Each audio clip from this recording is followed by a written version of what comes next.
ఏమిటంటే కలియుగం ప్రారంభమైంది, కలిపురుషుడు ప్రవేశించాడు.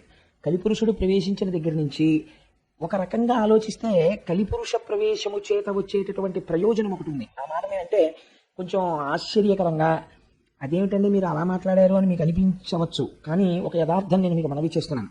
కలియుగంలో ఉండేటటువంటి మొట్టమొదటి గొప్పతనం ఏమిటంటే నామాన్ని పట్టుకుంటే చాలు, చాలా తేలిక. జాగ్రత్తగా నామాన్ని పట్టుకుని ఉండగలిగితే, ఈశ్వర కథని పట్టుకుని ఉండగలిగితే తరిస్తాడు. రెండవది, కలియుగంలో పుణ్యకార్యము చేశాడా లేదా చూడరు, పుణ్యకార్యమును తలపెట్టగలిగితే చాలు.